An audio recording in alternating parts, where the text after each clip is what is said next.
My name is Tony Greenham. I'm the Executive Director of South West Mutual, also direct policy at the Food, Farm and Countryside Commission, and most importantly, I live 400 metres over there.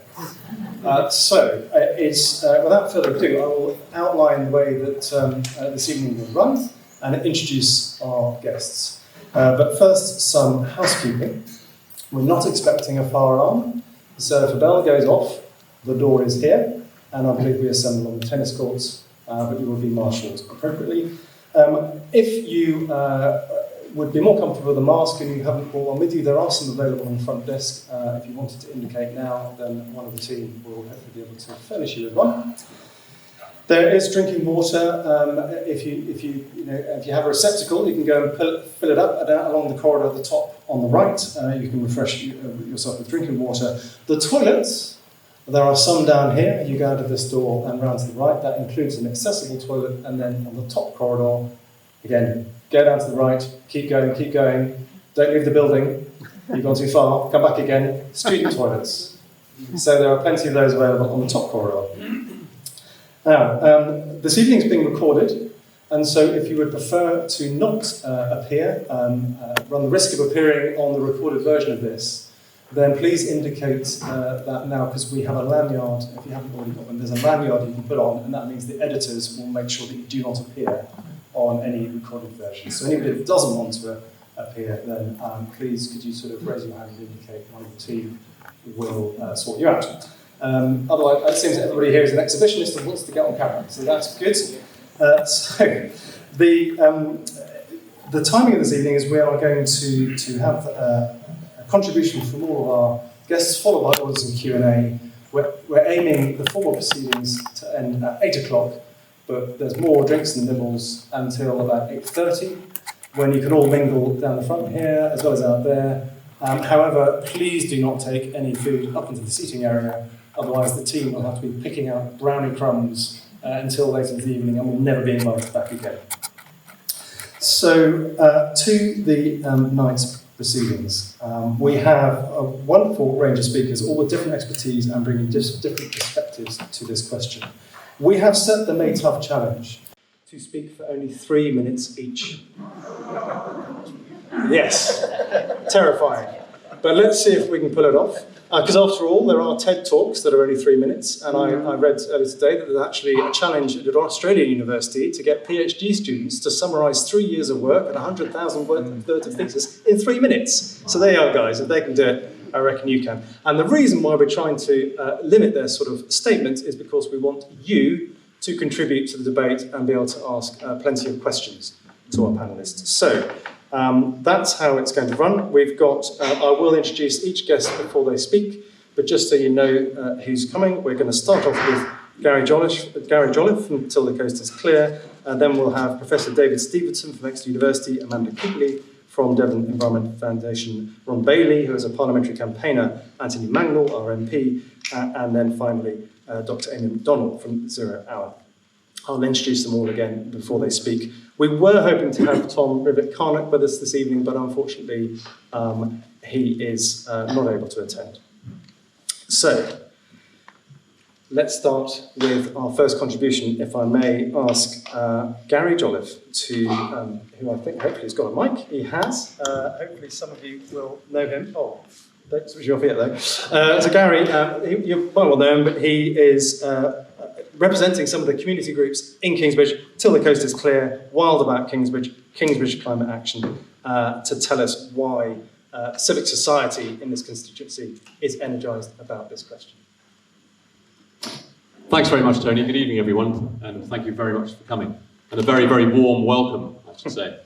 What a week to be talking about the climate crisis. I think despite the hardships that many have suffered across the UK this week, I'm actually quite relieved that we now can talk about this crisis as experiential rather than a potential problem down the line. According to social psychologists, this should be a pivotal moment, a moment where we actually realise that our house is on fire. This is now actually affecting us, and it should be a moment of urgent action and change amongst us all. We've literally had our fingers burnt, and it should be the lesson that we need to learn to move forward quickly and swiftly with action. So this really is an exciting opportunity, a room full of positive energy, of open minds. All of us eager to find out what's being done, and more importantly, what's going to be done about the issues that we're facing. Gary, I think we're going to switch your mic, actually, because that one's dotting in and out, if that's okay, sorry.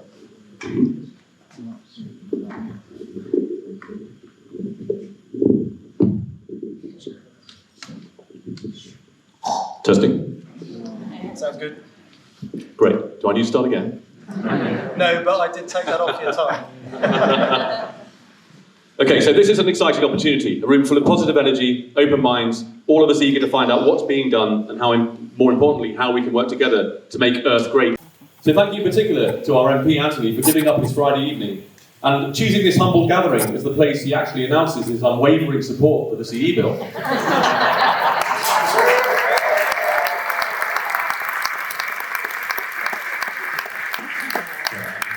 No pressure.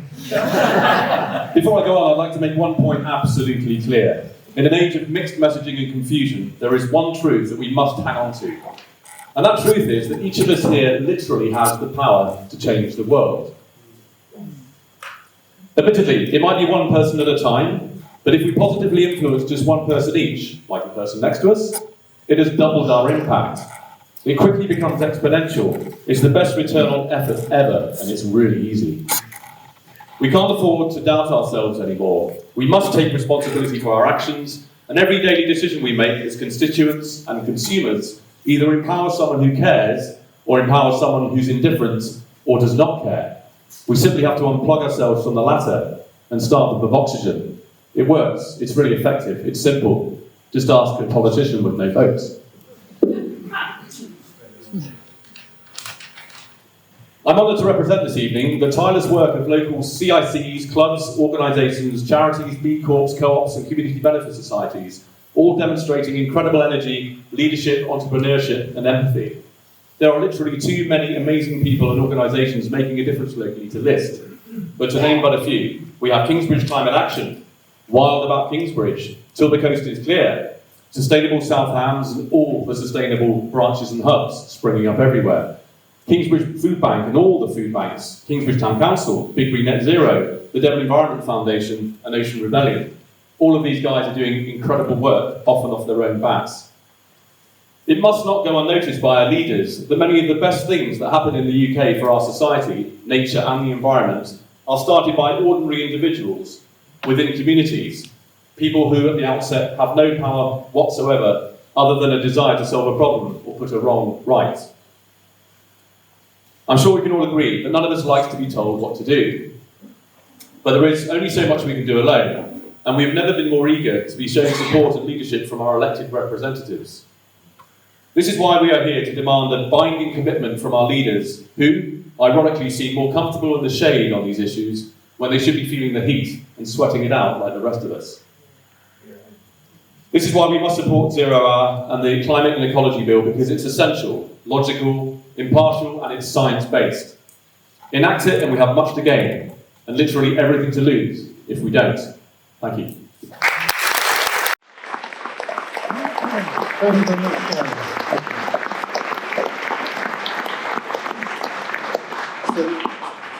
As you all know, we are very fortunate in Devon to have a world-leading research and teaching university, and Professor David, Exeter University, well, there's more than one, obviously, but this one's Exeter, that we're talking about. Professor David Stephenson is a director of the Exeter's Climate Systems Research Centre and an IPCC lead author. David, please tell us a bit about your work. Well, first of all, thank you everybody for coming. Must be very terrible TV on tonight or something, it's so busy here. It's a real pleasure and honour for me to be here, and I'm really looking forward to hearing your questions. But I thought maybe you'd want a little bit about myself. I started doing climate research 33 years ago. That was back in 1989, and I started at a US government research laboratory that since won a Nobel Prize for their climate modelling.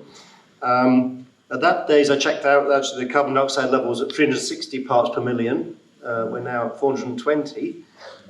So you can actually age yourself by see what the carbon dioxide level was at certain times in your life.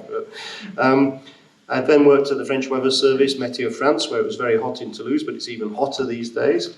I was then at the University of Reading in the meteorology department, which is one of the world's leading meteorology departments. And then in 2007, I came to the University of Exeter, and I came as a joint chair with the Met Office, paid for 20% of my time. So I worked with the Met Office and at the university. I now 100% at the university, but we still train the Met Office in statistics, analysing weather and climate. My area is sort of between statistics and weather and climate science, so I'm sort of in between the two. And because of that, I get interested in statistical issues to do with weather, like extreme events. And I also work quite a bit with the insurance sector, the global insurance sector, who are interested in what are going to happen to extreme events and how much is that going to cost, how are we going to insure people. So that's a bit about me. I'm probably going to run out, that's half of my time. I got on the remit was to say, what does the Totnes constituency, what do we need to do?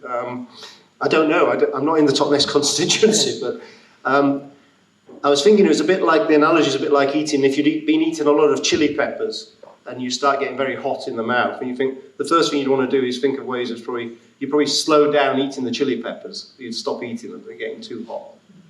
So we need to do net zero, and we can do net zero and carbon neutral. We can do that before the 2050 in our own little sectors at home and at work or whatever. We don't have to wait for the government 2050 thing. We can do net zero earlier, personally.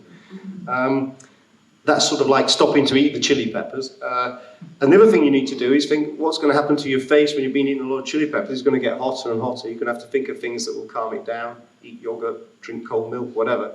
And we're actually committed for the next 30 years, no matter what we do with climate emissions, carbon emissions, we're on the warming trajectory is already set by the previous emissions. So even if we switched off carbon dioxide emissions now, the warming will carry on for the same trajectory for the next 30 years, despite what we do. So what we're doing with net zero is for the second half of this century, not now. So what you've seen this week in the heat waves is you're going to see more of that. You're going to see a lot more of those sort of things, and there are going to be more of those coming along. So basically, we've got to get ready for that ride and prepare and adapt somehow. So that's my probably 3 minutes. I'm going to stop. Is it more than 3? 3 minutes to the second. That's a mathematician. Fantastic.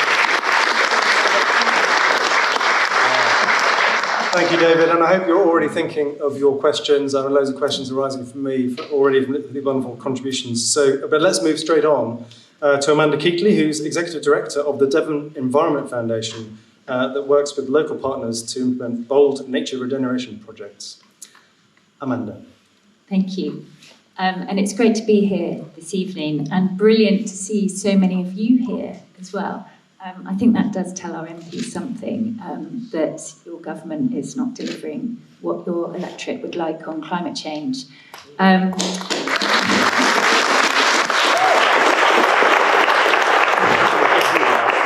Because real action for climate and nature is not optional. So being here together this evening just does show that we are in this together. Climate change and ecological breakdown will affect us all. Heat waves and wildfires of this week have just given us a glimpse of our frightening future. And I did really like that yogurt analogy, and I'm just trying to think how we're going to make the yogurt happen. Today actually is the first global climate emergency day. Apparently the climate clock, which is in Times Square in New York, is actually going to tick down to 6 years and 364 days left for us to make real, tangible change to try and stop 1.5 degrees of warming. So we've just got 6 and a bit years to avoid climate breakdown, runaway climate change, ecological and societal collapse. And I just wonder what could be more important than that. Real action for nature and climate is not optional. So we all know this, all of us in this room, and we're all trying to act in some way. We're all trying to do our bit, but none of us are perfect. We're trying to tackle the biggest issue of our time. In Devon, we're so lucky. We've got so much beautiful nature on our doorstep, whether you go walking in the woods, on the coast path, looking at beautiful insects, butterflies, getting in the cold water, looking at the captivating colours of a secret cove. You know, we have so much here, and it's just heartbreaking to think that we're going to lose it. In my role in Devon Environment Foundation, I'm really lucky to come across brilliant people at the grassroots that are doing so much, dedicating their life to protect and restore nature in Devon. And that is people like Gary at Till the Coast is Clear. They're mobilising volunteers to clear our coasts, to plant trees, to create wildlife corridors, to help regenerative farming. All these things that could be the yoghurt that could help with, it's not just about cutting carbon emissions. We need to restore nature and regenerate the damage that's been done. And nature-based solutions are so inspiring because they help us tackle both climate and nature at once. They're such no-brainers. Basically, they sequester carbon, they increase biodiversity, they reduce flooding and soil erosion, they increase soil, air and water quality, which are basically all the ingredients we need for life, and they bring us joy. So I don't actually understand why everyone isn't doing this everywhere, but we have an economy that doesn't value this, and potentially a government that doesn't as much either. But they give me hope, and they are literally creating the world that we want to live in. But then the government makes decisions that wipes out all that progress. They should be saying no to all new oil and gas fields, but instead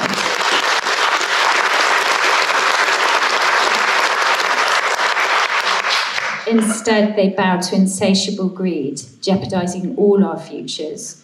Even those who profit will suffer alongside us, because money can't save us from climate and nature collapse. Real action for climate and nature is not optional. So it's down to all of us to stand against business as usual, which got us into this mess. We can't tweak, we can't greenwash, we have to radically change by prioritising nature. I hope our MP will support the climate and ecological bill. I hope all of us in this room will write to him to remind him to do so. And every decision we take or don't take will create the future we go towards. We're not travelling passively towards it. We are actually creating it at the moment. And making the right decisions will be rewarding in every sense. We must do this for younger people and also actually for our older selves. Real action for climate and nature is not optional. Thank you.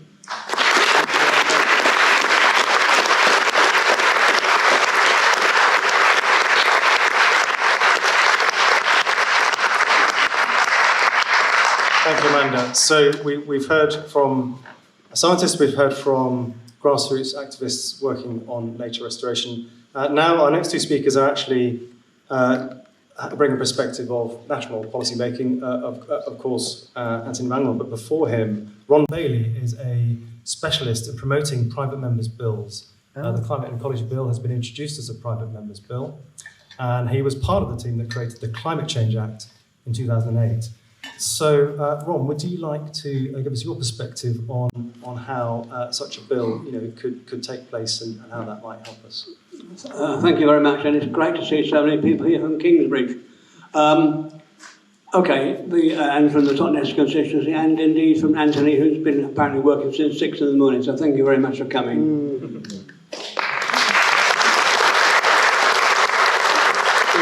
The CE bill has 3 limbs. The first limb deals with climate change, and it's about a strategy that is needed to ensure that we don't exceed 1.5 degrees C above pre-industrial levels. That is crucial, because I'll read what the government says if we don't get there. And this is from the government's net zero strategy, and I'll read it. The government says if we fail to limit global warming to 1.5, the floods and fires we have seen across the world this year will get more frequent and more fierce. Crops will be more likely to fail, and sea levels will rise, driving mass migrations of people as they're forced from their homes, meaning we could lose control of our climate for good. Lose control of our climate for good. That's a stark warning. That's catastrophe. Unfortunately, the government strategy, net zero strategy, only gives a 50% chance of getting there. Who says that? Not me. The government's official advisors, the Climate Change Committee of Scientists. They say the government strategy will give us a 50% chance of averting 1.5. Ladies and gentlemen, we can do and we must do better. I mean, let's just take a showing that. Who thinks we must do better than a 50% chance? I think that's pretty clear. And that's where the CE bill comes in, because it requires that strategy. The second part of the CE bill is about biodiversity. I also have with me the Leaders' Pledge for Nature, which was signed by this government a year or two ago. And it talks about, I'm going to have to read it, sorry about this with my glasses. United to reverse biodiversity loss by 2030 for sustainable development. The Leaders' Pledge for Nature. And again, take a show of hands, if I may. Who believes politicians should keep their promises? But it's not a silly question, because in the Government's Environment Act, and there are lots of good things in it, let's not deny that. In the Government's Environment Act, there is not the pledge to reverse biodiversity loss by 2030. There is a pledge to halt it, but not to reverse it. Again, that's where the CE bill comes in, because that gives us a requirement to halt and reverse biodiversity loss by 2030. The third limb of the bill is to involve the public. Now, the society is going to have to undergo great changes. I'm going to ask you another question, the last question, don't worry. Who thinks that all those decisions, all that involvement should just be by politicians and civil servants in Whitehall, and who thinks communities should be involved as well? Hands up those who think that communities should be involved as well. Yeah. Okay, well thank you. That's the third limb of the bill, and which you've all agreed to. So we've got three limbs. Ensuring we get 1.5, reversing biodiversity loss, and involving the public. That's the CE bill, and I hope you obviously do all support it, and I hope Anthony will support it, and thank you very much.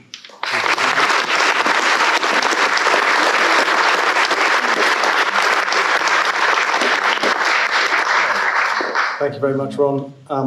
So Anthony Mangnall needs no introduction as the other MP. I will just say before inviting you to respond to all this, Anthony, that you are of course a member of the governing party, but not here as a Minister of State to defend anybody's record. And I do note that you have on more than one occasion voted against the government if you believe your constituents wish it. So with that teeing up, I'd be very interested to hear where you stand on all these issues. Yes, you can almost hear my ministerial career running out the door every time I vote against government, so I'm not sure I'm likely to be a Minister of State anytime soon.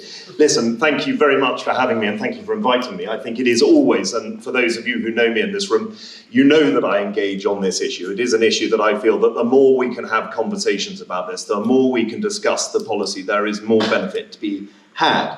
And my understanding ahead of this evening was to come in front of you and talk to you about some of the benefits and the good things the government has done, because I think there are a number of positive things that we've done over the last 2.5 years. And I might just start with, thank you very much.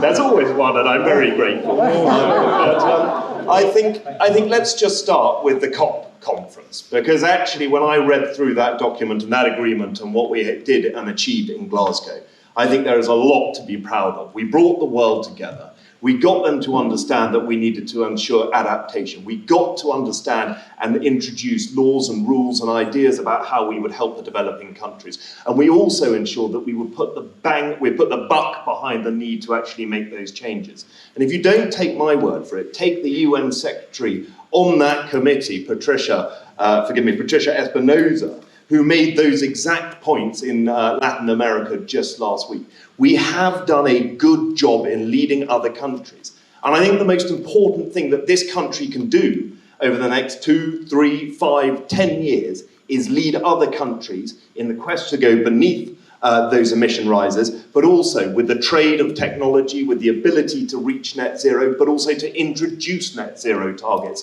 first. Because after all, it was the United Kingdom that was the first country in the G7 to introduce a net zero target. We are the fastest in the G20 to be lowering our emissions. Today, we have lower emissions per capita than 1888.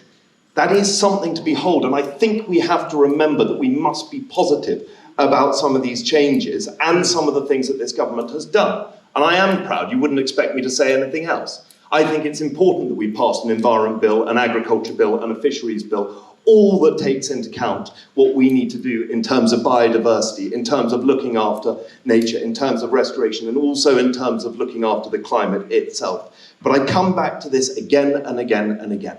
The UK could cut everything tomorrow. It will not make a difference to the climate and to climate change unless we can persuade India, China, Russia, Indonesia, Brazil to follow our suit. And we can do that. I think the UK has the leadership and the ability to prove, and we've shown that ability to do so at COP and at Glasgow. You know, I make no secret about this. I've been pretty out there about my position and view of Boris Johnson. I was the first of my intake to put my letter of no confidence in. But one thing I really appreciated was the 10 points that he put forward in terms of tackling the environment. Looking at how we can encourage people to use more green vehicles, advancing offshore wind, driving a lower carbon hydrogen, looking at nuclear where possible, shifting to 0% emissions on vehicles, enhancing green transport, jet zero and green ships, greener buildings, carbon capturing. These are all things that I think are necessary and have been spelled out by this government.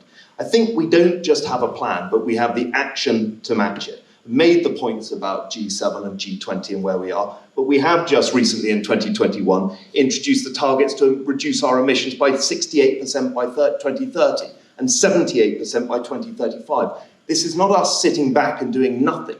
These are us setting targets for us to achieve and to make sure that we can actually reach those areas. And beyond those emission targets, it's £640 million to plant more trees, 30,000 hectares of trees every year. And I hasten to add, and I say we are not meeting that at the moment, and we must. And the Climate Committee's response about where we are failing to get on track to meet our emission, our temperature rises by 2050, we have to make sure we get back on track. The whole point of the Climate Change Committee is to provide a steer for government and for us to take notice of it. And the government must listen to that as well. We are putting more money and more funding into energy innovation and enhancing finance into green finance. And I go back to these points about the Environment Act and those Fisheries Act and that Farming Act. Those are important to how we restore nature, how we tackle climate change. Just one last point, if I may. I spend the majority of my time in Westminster standing up and speaking on local issues about what's going on in South Devon. I also speak a great deal about live bivalve molluscs, and I never thought I would know as much about mussels, scallops and oysters as I do now. But there is a perfect example of how on our coast we can use these extraordinary creatures to clean our waters, to sequester carbon, and we can do it all across our marine protected areas without pouring a single chemical into our waters. And the second thing I talk about is about regenerative agriculture, working with farmers so that they are still producing food across this country, but also making sure that they are working alongside nature so they can sequester more carbon, produce healthier food. Because at the end of the day, if we are going to tackle this, and I do agree there is an emergency, I will happily accept that, but I also know that we have to take people with us. We cannot alienate people. We must not suddenly say, like was suggested, as end all oil tomorrow. It would put everyone else's bills up. I think that's a quicker way to see civil society disintegrate. We have to work with what is there. And that doesn't negate the fact that we can go faster and quicker where necessary. But anyway, I'm delighted to be here and looking forward to questions. So thank you very much for having me.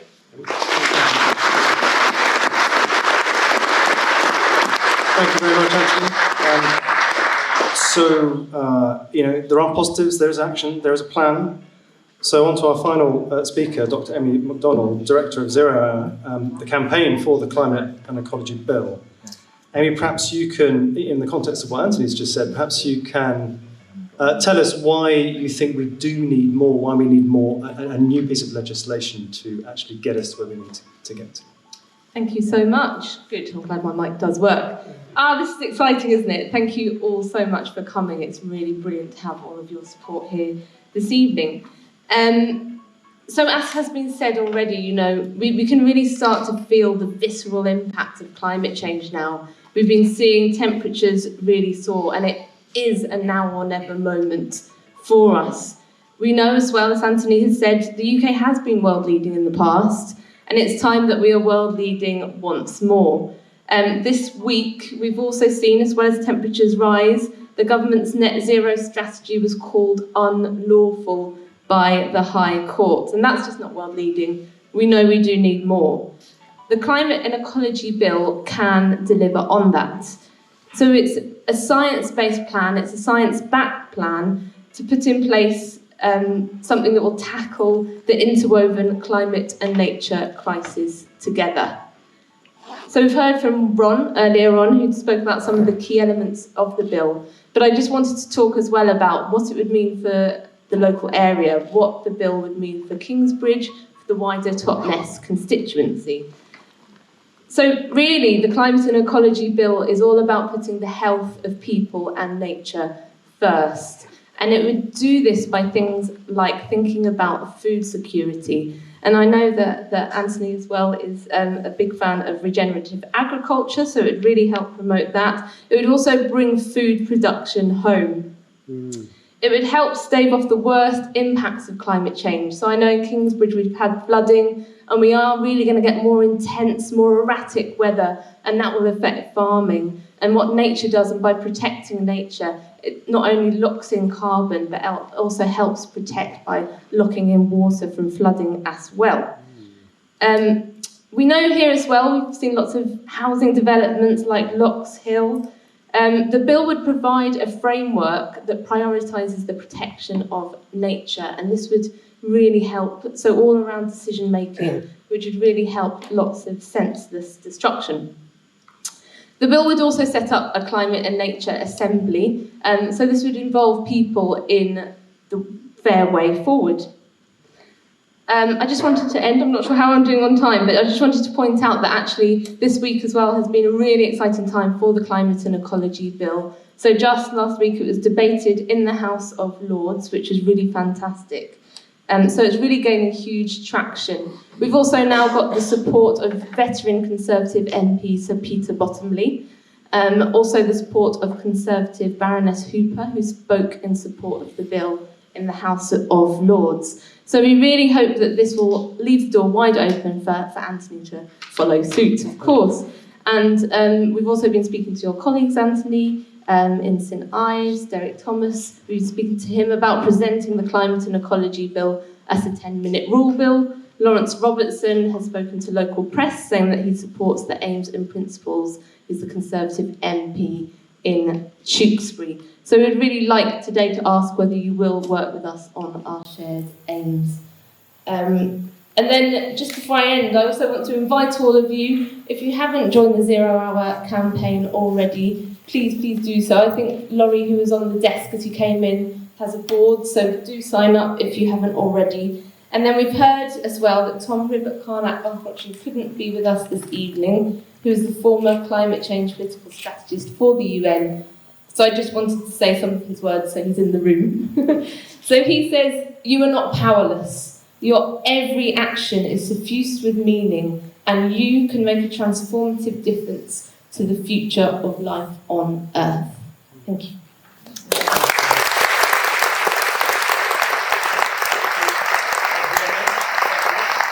So, we're only 5 minutes behind schedule, so I'd like a round of applause to all the panellists for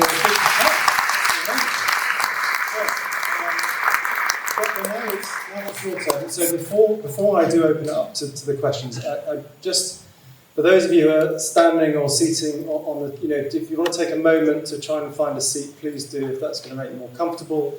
I think what I'd quite like to do is just warm up your questioning arms by asking you to raise your hand if you are from Kingsbridge, Salcombe or the surrounding area. Let's see who's local, really local, most of the audience. I'll come to you. Right, who's from Totnes and District? Oh, good showing. Okay, what about Dartmouth? Anybody made it from Dartmouth and District? Yes, thank you very much, excellent, good. What about Ivybridge? A little smattering. Brixham. Any Brixhamites here? Is that right? No, a little bit too fast. Sorry, we haven't quite provided all of your constituents, Anthony, but we've not done too badly. And finally, anybody not from the constituency? Well, thank you very much for joining us. Brilliant. Now, good. So we actually do have, to kick us off, we do have a few questions to start, one of whom is going to appear on the screen behind me. So the first question we have is from Harry Barton, who is from Devon Wildlife Trust. Hello, this is Harry Barton. I'm Chief Executive of the Devon Wildlife Trust, and I'm so sorry I can't be with you at this exciting event, but thank you very much for giving me an opportunity to pose a question. Nature's in crisis, we know that. As I stand here in this sweltering hot garden this afternoon, listening to tales of temperature records tumbling right across the country and awful stories of raging wildfires in the continent, we know we have a serious problem. Now, recently we've heard some encouraging high-level statements from our government about achieving net zero and bringing nature into recovery. But these statements are not being reflected in building decisions, in decisions about future farming policy, in how we treat our rivers, and in industrial investment decisions. And that has got to change. So my question to you is, what more do we need to do to change high-level political statements into meaningful gain for nature on the ground? Thank you. Hello. So actually, Amy, I think can I start with you on that one? Because in a way, you know, I guess, how would this bill help to connect the genuine aspiration and plans that we have at top level to action on the ground? Yes, thanks. Yeah, so I think it's been spoken about before this evening already, that we do hear really good ambition. We've heard Boris Johnson, who signed the Leaders' Pledge, which is to halt and reverse nature loss by 2030. And we know that we've had the Environment Act and that there has been a lot of good work with the Environment Act, but it just calls for us to halt the destruction of nature by 2030. We also know that England is the 7th most nature-depleted country in the world, which is absolutely shocking. So that, as we are now, if we only halt, that's in a really bad place. So we really need to start halting and then reversing. And with our current long-term targets, nature NGOs say that by 2040, we're actually with Lord Goldsmith, and COP15, which is the biodiversity COP. So I think lots of us have heard of COP26. We had the presidency of COP26 in Glasgow for climate.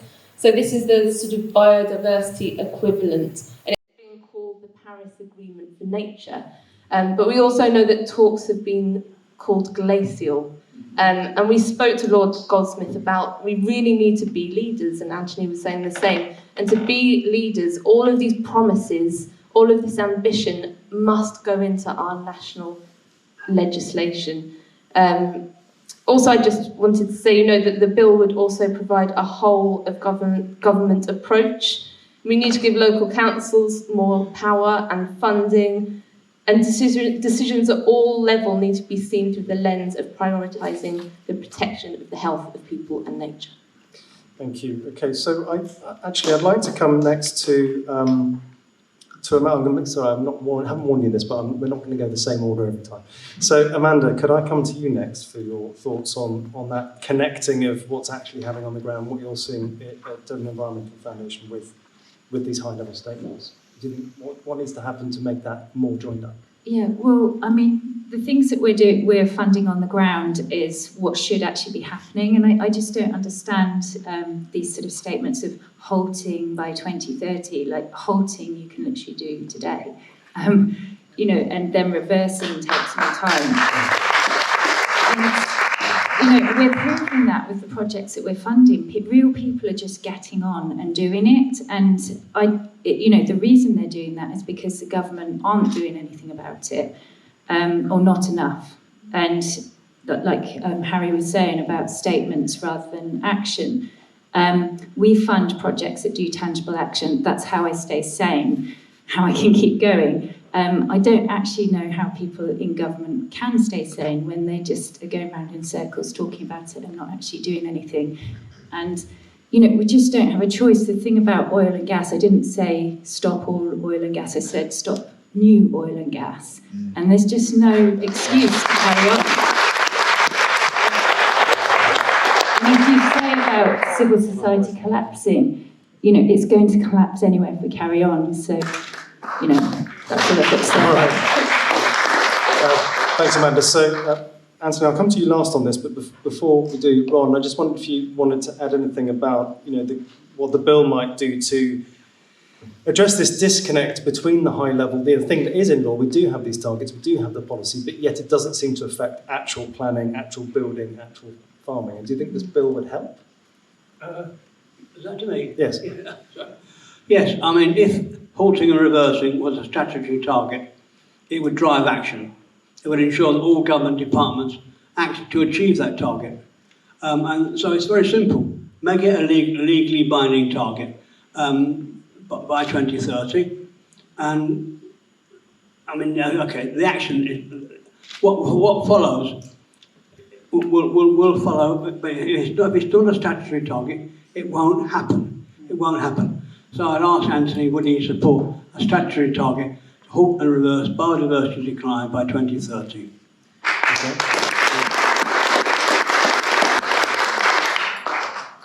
Would you like to add anything to that, David, or you? Yeah, go on. Off you go. Yeah. I suppose my expertise is more climate than the wildlife side, but the biodiversity. But I do think these problems of climate and biodiversity are because we've lost a connection with nature and with climate. And I think one of the key aspects is having people having access to wild spaces. This government does practically nothing on that. It's one of the worst countries in Europe for actually access to wild spaces on rivers and land. And if we are going to rewild things, I think we need people to have that ability to connect back to that. Devon's in a good position for that, and I think younger people need that connection, and they will vote for people if they have that connection. They will vote for that delivery and will feel that connection. So I think that connection needs to be re-established.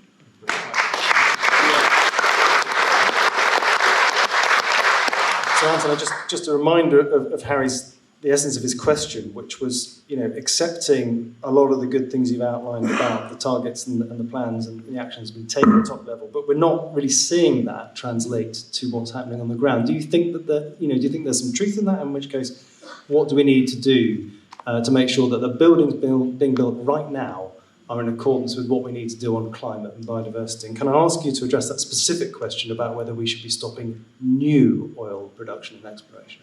Sure. So, firstly, I think that you always have political statements come before you actually introduce the policy, so that's not a surprise. But what you have at the moment is you have 3 or 4 major bills passing through the House of Commons and the House of Lords that are actually addressing quite a lot of these issues. So we talk about food security and we talk about where our food is coming from. Well, right now, the procurement bill is sitting in the House of Lords, which is absolutely designed to shorten supply chains, to encourage farmers to produce into the local market and make it easier for them to do so. That is a good environmental target that we should be encouraging across the country. The second thing is planning. We talk about planning. Well, the planning bill is going through the House of Lords at the moment. I agree, we shouldn't build in bad places and on greenfield sites. We must hold developers to account, and we should build in more environmentally friendly ways. Well, guess what? The planning bill is doing that at the moment. And by the way, the bits you don't like, I'm helping to amend at the moment so that we don't carry on building houses without solar panels and air source heat pumps and doing all of that side of things. So there is progress coming in this front. And then on the third side is you have the environment bill. I keep coming back to this because there are targets into it. Legislation, and my job as your Member of Parliament is to ensure good legislation is passed, because the law, I think as Charles Dickens said, is an ass. And if you get it wrong, it makes it incredibly difficult. But what we do have across a number of bills is a series of targets, commitments, and obligations for the government to actually take into the environment incredibly seriously. I have to say one of the things that upsets me most when we have this conversation and this discussion is that we demonise the people who look after our land. Our farmers have been great cultivators of our land. They have looked after it in many respects, I think, very well. And I think the new environment outside of the Common Agricultural Policy, our new environmental land management scheme, is absolutely incentivising farmers to rewild, to use regeneration, to produce food, to make sure they're looking after their land. If we want to do a good job in terms of restoring biodiversity, we work with the people who know it best. And I would say exactly the same for the fishermen. As for oil, I think we've got to be careful here. I think at the moment we are going through an energy crisis, and I think we have to respond accordingly. Because my inbox isn't filled necessarily with the day-to-day normal emails that I've had over the last 2 years, although it's pretty hard to say I've had a normal day in the last 2.5 years. But what it is becoming rapidly more filled with is people who are struggling with their electricity bills, who are struggling with the price of fuel to drive their cars. And there is a short-term mitigation to that as to whether or not we can use oil, and I think we have to. But we also have to encourage the renewable sources that are out there. That's why I'm a supporter of the local electricity bill. That's why I want to see more renewable energy used in local areas. That's why I want hydrogen to be developed at a quicker rate. And by the way, we talk about, and this is a bit of a small tangent if I may, we talk about electric vehicles as the panacea here. They're not. Where do you think you are mining your materials from? Where do you think they are coming from? So let's have a very honest conversation about this, because we have to make sure we're not just coming out with big, broad gestures, and we're actually working through sensible pieces of legislation to actually deliver on this. And I have to say, the technicality in these bills is immense. And I'm not saying I'm perfect at it, I'm absolutely not. But I speak to a number of you actually quite often, and I love engaging, even if I don't agree with your opinion and you don't agree with mine. But I do this on all of the bills so I can get a better understanding and ensure that the points that we're talking about there, about the policy statements being matched by legislation, well, it is happening, and it is happening in these bills already. Okay, thank you. Sorry. Will you support statutory target for reverse? Well, I'm afraid if you're going to ask if I'm supporting this bill, I don't know what this bill is going to look like when it comes into the House of Commons, and I think those targets are already included in ELMS, in the Environment Bill, in the Agriculture Bill, and the Fisheries Bill. So I think they're already complemented by the legislation that has been passed. Well, I think we'll need to address that specific question of whether there are, but I don't know if anyone's going to ask it, but perhaps we might as well deal with that now, I think, because I'm not sure there's a disagreement here, or whether, as Anthony says, it's because we haven't seen the amended bill as it goes through. But Amy, would you or would one like to respond to that point, that the targets that have been called for in this bill are already working their way through in the pieces of legislation that Anthony outlined? So. We'd love if that were the case. So I think what the bill does really, the bill is a translation of the science. So it's what scientists and experts, world-leading experts that we've been speaking to, tell us needs to happen. So it's the gap, if you like, between the path that we're on now to ensure that we're going further enough. So, and this isn't for fun, obviously, it's so we can have a livable planet. And this is what the scientists are telling us that we need. So, I mean, we've said just halting by 2030 when we're in such a terrible state. So the Environment Bill is now the Environment Act, obviously. And we heard from some of our biggest, best nature NGOs that actually the way that targets are now, nature will be in a worse state by 2042. And we know that we can amend this bill. You corrected me. So that's really, really important. And again, we've said this evening that at the moment, our targets give us just a 50% chance of getting to 1.5, which is terrifying. But there's also a huge elephant in the room here, which is that we're not including any of the emissions, so our entire carbon footprint that happens outside of UK soil. So we know...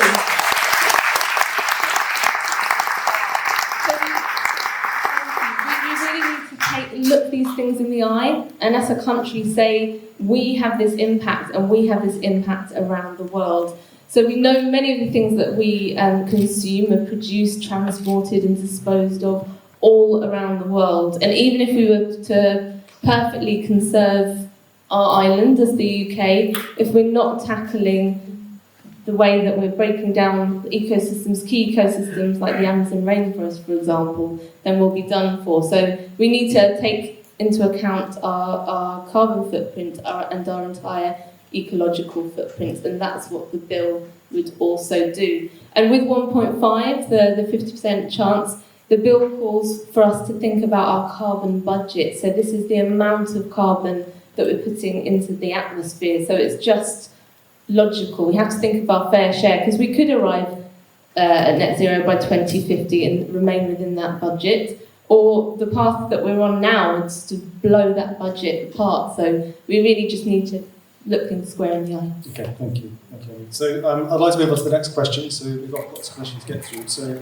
I believe we've got Simon Aldridge has a question from Sustainable South Hams. If you just wait for, we've got roving mics. It's slightly low tech because they're ones with leads on them. I will be talking us through how this is going to work a little bit later, but Simon.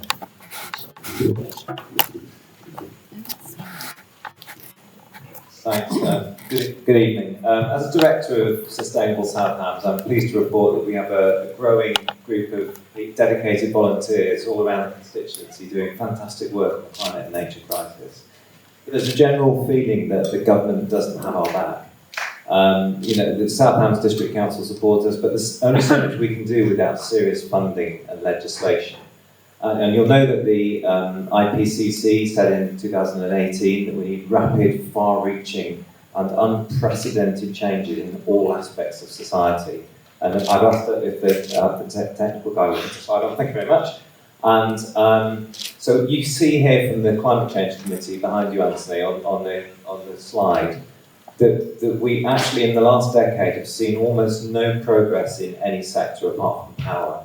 So it's not true that we are leading the world. We've stalled, and so my question to you, Anthony, is that following the Climate Change Committee's critical report last month saying that the UK is heading way off track from its targets that don't even include the huge emissions from our imports, and which were devised on only a 50% chance of success, isn't it now time we tried something different and made a legally binding commitment to limit our emissions to our share of the global carbon budget and to restore nature on which we depend and show leadership to the world, genuine leadership?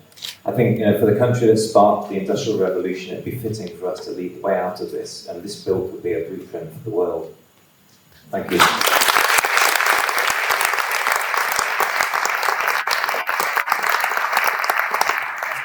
Respond first to that, and then I'll continue. Well, listen, thank you for that, and thank you for what you do. One of the best examples of local groups in South Devon that are doing extraordinary work is yours. But I might also just flag Sustainable South Brent, which is a perfect example of what it's achieved. And I don't mean that in any disrespect to your group, but it is a remarkable thing where you can put up a wind turbine that is helping to power that village, helping to support the local structures within it. And I think that is something that has been particularly well received. And the more you have of these groups, the better. So I'm sorry you don't think you're being supported, because there are grants out there. There is this ambition to make sure we're putting in 600,000 air source heat pumps into houses across the country. I have to say it got off to a bloody awful start, if I'm allowed to say that. But there is a desire to go back on this and to make sure we can do more. And the government is open with different funds to help different community groups, especially in the environmental area, across the whole of the UK. And I think this is what we've been talking about. That was all lined out in the 10 points that the Prime Minister put forward a few years ago, and is now coming forward with the investment and the money that we need to do. But at the same time, we do need to be more joined up, and we do need groups like yours which are helping to join up different organisations and different groups across the whole of the area.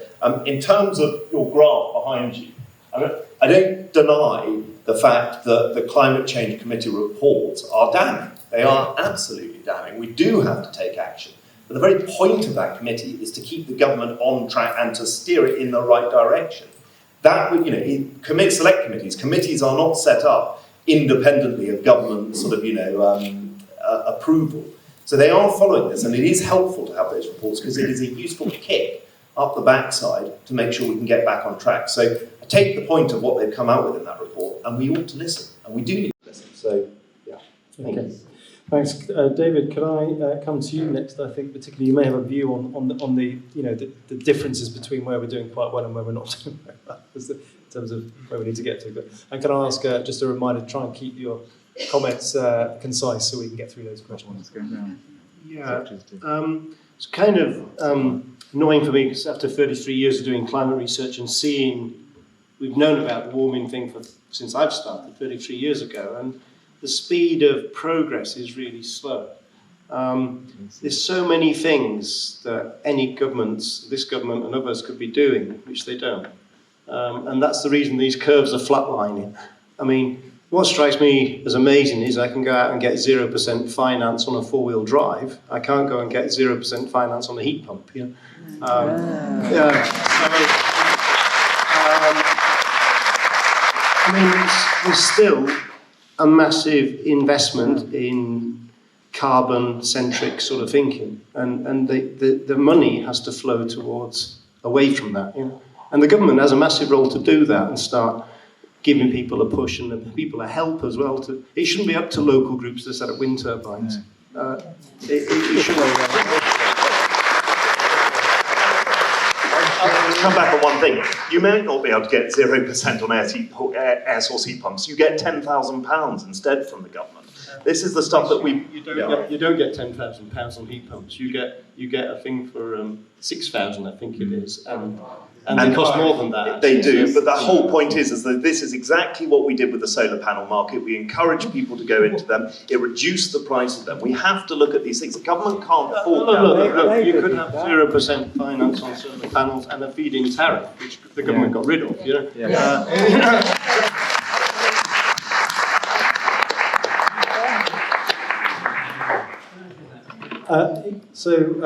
Well, I was going to ask Amanda and then you, Ron, and then we'll get to it. Hello. So I just had something really quickly to say on that. The Devon Environment Foundation actually has to fund things like this because the government aren't funding it, or because the economy and the system doesn't value this kind of work.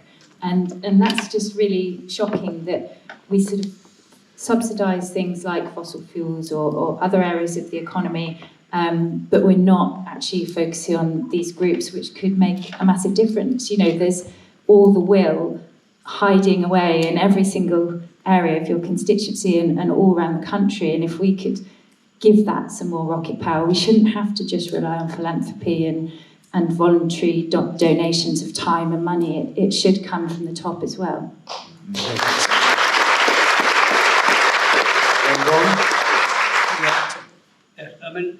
Anthony, let's agree totally that the government has done a lot on biodiversity. There's no doubt about that, and I don't deny that. But the question I still ask you is, will you, forget the CE bill for a moment, I'm just asking you a question. Will you support a statutory target to halt and reverse biodiversity decline by 2030? If the Environment Act doesn't do that, I have it in front of me, it talks about halting.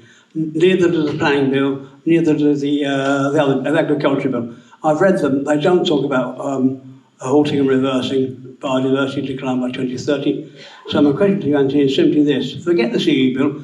Do you support a target of halting and reversing biodiversity decline by 2030? The Environmental Land Management Scheme, the lead part of how we support our farmers, does support and re-enhancing biodiversity across our farms and our land.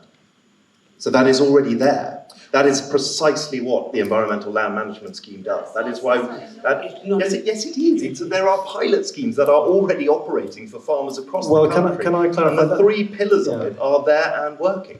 So that's a policy that is helping to funding the people who look after our land. So that's accepted, and I think a lot of people would support that. But I think the question is specifically, that's fine, but that doesn't have a target around it. It's a policy mechanism that may be working, but what about having a statutory target? So forgive me, I wouldn't understand right now what a statutory target would look like, how you would measure it, and what it would look like in 6 years' time or in 5 years' time.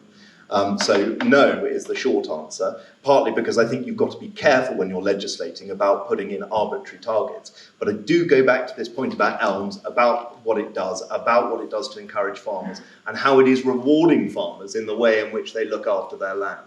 Okay, so Ron, can you reply quickly? Then Amy. You need your microphone, Ron. The point. So Anthony's point was that a target, it wouldn't be necessarily meaningful. We don't know what it looks like. May have perverse consequences, I presume. But it's not an arbitrary target. It's in the leader's legislature. Reverse biodiversity decline by 2030. And what's the target? What's the actual? What does the target look like? What is the number? What do you like? What do you? I can write that text into legislation. But what is the specific number you're after? I'll leave that to you. I'll leave that to the government to decide. Well, let's bring in Amy. Let's bring in Amy then as final. Yeah, I think it's definitely not an arbitrary target. So we've been working with scientists such as E.J. Milner-Goulant, who's from the University of Oxford, and actually we work with her specifically on this very target. So she knows what she's talking about. What's the target? And the idea is that by 2030 nature is visibly and measurably on the pathway to recovery. And we can speak to, if you would like, we can speak to her more. But that would be a really interesting conversation if you'd be up for it, actually. I'm always happy to engage, as I've said, but the point is about the targets that we put forward. I mean, again, there are the targets that we write into legislation. A target is a target. What is your target? What is the number? What is the number? We can measure it. No, but I think... I'm so sorry to interrupt, but the problem I'd argue with what you just suggested is that actually that's not even remotely specific, and governments get out all the time of setting poor targets in the first instance, and they wriggle away. So if you're going to do that sort of thing, you either need a specific target that you can be held to, yeah. But that choice of language wouldn't work. Just to cut in a little bit. Yeah. I have no power. Ron, you're not speaking to the microphone, and can we let Amy finish her point before you come back? Sorry, I'm happy for Anthony's government to set the target, providing it's a target that is a reversal target. Yeah. Whether it's 1%, 2%, 3%, that we can discuss, but providing it's reversal, not just halting. Yeah, and the point is that at the moment we have a target that's to halt. So, and how is that measured? Yeah. So, these things can be done. And I think basically what we're saying in the room is we just want to feel that everything possible is being done, and there's just not the feeling that that's the case. And when we talk, for example, about elms, all of this can't be on the shoulder of farmers, we know that. Elms is a voluntary scheme, and there's not a clear enough plan yet. And we also know that funding is being cut for the landscape recovery scheme. So again, when we're asking ourselves, are we doing everything possible? Then, and with one other thing about retrofitting and about heat pumps, because we want positive messaging, and we know that we can live healthy lives where we're feeling fulfilled. And in Italy, they're actually covering the cost of 110%. For retrofitting and heat pumps. It can be done.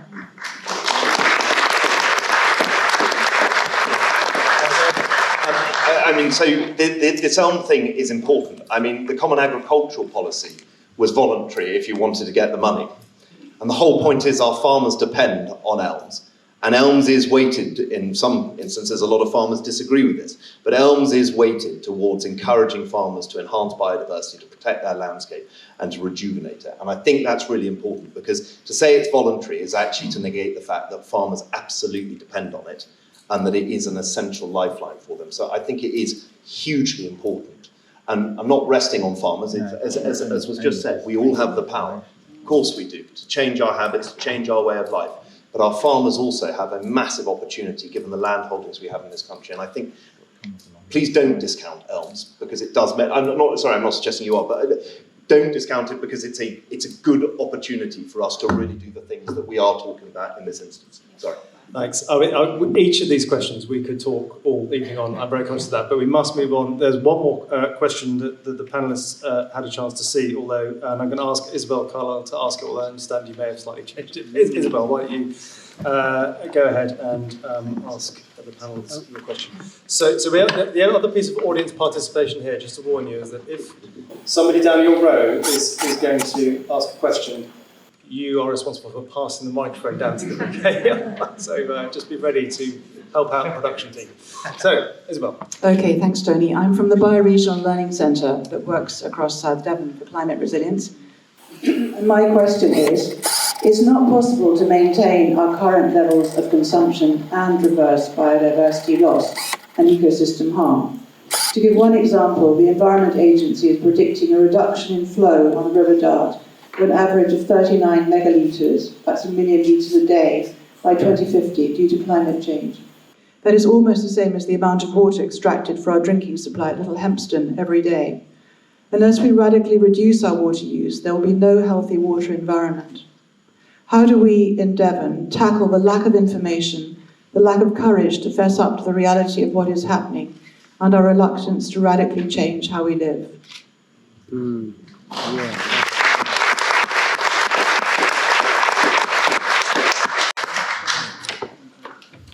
Right, I'm going to start at that end, please, this time. Amy, what's your response to that? Thank you. Yes, absolutely agree with all of this. And I think I spoke earlier a little bit about tackling consumption by thinking about our ecological footprint. And I know as well that everyone's talking about it. I went to a panel with the Conservative Environmental Network that I know Anthony's a part of, and it was being talked about there as well. So, it's not something that's being hidden away, which is really fantastic. And I think I said earlier as well, we can perfectly rewild if we wanted the UK, but if we still have our same patterns of consumption, then we're breaking really important ecosystems all around the world. Earth's systems are all interconnected, and that's a really important point to remember. So the point to make as well is that if we're destroying these critical ecosystems, they're doing such an important job because they are locking in huge amounts of carbon. So this helps tackle climate change. But then the reverse is true as well. So if they're breaking down, then it means massive amounts of carbon are going back into the atmosphere. So this leads to a real speeding up of the impacts of climate change that can be really shocking, that will be absolutely irreversible. So we need to think about root causes and not just conservation, basically. All right. Good. So Anthony, so if we can just keep focused on the panel on this question of, we tend to talk about cleaning up production, making that better, but do we need to have a more honest conversation? You hinted at this with electric vehicles. Do we need a more honest conversation about what we consume and how much of it? 100%, I totally agree with you on everything you just said there, because if I'm allowed to set homework for everyone, if you've got a Netflix account, please go and watch Kiss the Earth. Is it Kiss the Earth or Kiss the Ground? Kiss the Earth. Kiss the Ground, beg your pardon. But it is absolutely extraordinary what they're doing by changing a few ways in which we farm and what that does in terms of water conservation and what that does to the food that we produce. And it is, by any other name, it's regenerative agriculture. Rewilding works in some places. Regenerative agriculture is the way in which we can continue to produce food and still look after the environment and enhance our biodiversity. The point on water, I'll be honest, I don't know how to answer it. I think I had a very interesting conversation this week, which was looking at the countries with the fastest, actually now, some of the fastest population decreases in the world. China has 30% of the world's population and only, I think, 7% of the water supplies. And India is something similar. And one of the countries that has been most adaptive to how it deals with water shortages is Israel. And they have really looked at ways in which they can reduce consumption across the board in government buildings and looking at desalination plants where it's possible. And while I don't know how to answer your question, I think there also has to be that conversation about how we adapt and how we use new technologies to get that. Again, I'm not suggesting that that's the panacea and that's the way out of it. Clearly there has to be a change of behaviour. But we also have to use the technologies out there, and learning from other countries, such as Israel in this instance, might be a really good one. But the wastage in this country is extraordinary. And I'm a political geek, so you'll have to forgive me. I do spend quite a lot of time reading through bills, and the procurement bill is one of those bills that I'm sad enough to get genuinely excited about, because there are ways in which we can reduce that waste, we can tighten up those supply chains, we can look at how we produce and consume in every part of our country, and if we get it right, I think it could be something really exciting. But I'm totally open to any suggestions you might have. I'm very happy to talk about them anytime. Thank you. Thanks. Warren, what about getting better to root causes, and what about, do we need to tackle consumption, not just production? Ron, would you like to go next on that one? I'm sorry. No, fine. Well, we can go to Amanda. We can come back. Amanda, what's your view on that? I mean, are we really getting to the fundamental sort of challenges here if we're not going to talk about the amount that's been consumed out of nature?